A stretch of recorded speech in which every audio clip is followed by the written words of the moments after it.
हैदराबाद के एक taxi driver को उस वक्त बड़ा झटका लगा जब उसे पता चला कि अमेरिका में उसके बेटे की गोली मारकर किसी ने हत्या कर दी।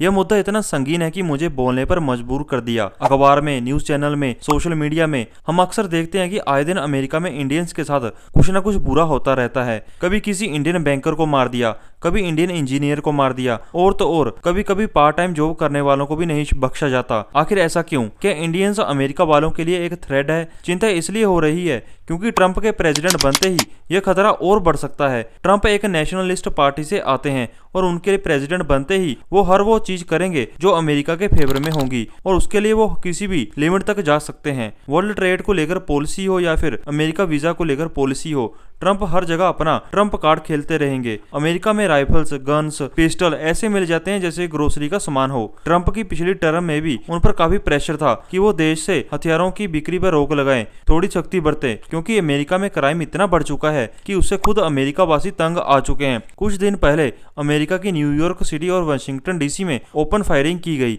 जिसमें काफी लोग घायल हो गए। इंटरेस्टिंग तो यह है कि ऐसा अमेरिका में होता क्यों है। हर साल ना जाने अमेरिका में कितनी बार ओपन फायरिंग होती है और कितने ही लोग उसमें जान गंवाते हैं।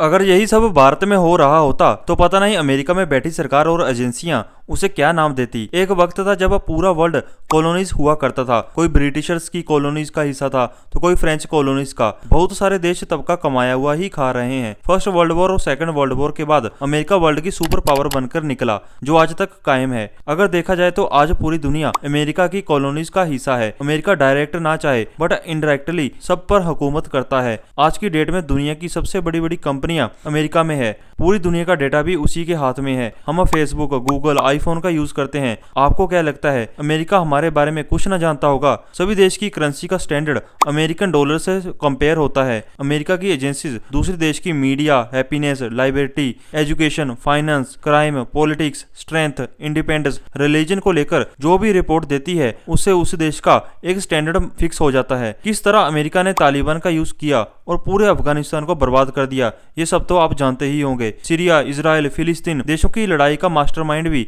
अमेरिका ही है। भारत का फायदा भी अमेरिका उतना ही करता है जहां तक उसे लगे कि इसे चाइना को काउंटर किया जा सकता है, क्योंकि आज की डेट में चाइना अमेरिका को फुल टक्कर दे रहा है। भारत की टॉप यूनिवर्सिटी से निकले इंजीनियर, डॉक्टर अमेरिका में जॉब करते हैं, जो अमेरिका को और अमीर बनाता है। अमेरिका का वर्क कल्चर इस तरह का बन चुका है कि पूरे विश्व का क्रीमी स्किल सेट अमेरिका में बैठा है, क्योंकि अगर ये ना होता तो शायद गूगल, माइक्रोसॉफ्ट जैसी कंपनीज इंडिया के पास भी होती। दूसरों पर उंगली करने वाला अमेरिका अपने जिस्म पर लगे गंदे धब्बों को नहीं छुपा सकता। भारत समेत हर देश के नागरिकों के खिलाफ अमेरिका में हमले हुए हैं। न जाने कितने भारतीय बेकसूर नौजवानों ने अपनी जान वहां पर गंवाई है, बट अमेरिका के कान पर जूं तक नहीं रेंगती। शायद अमेरिकन को लगता है कि भारतीय उनकी जॉब्स खा रहे हैं।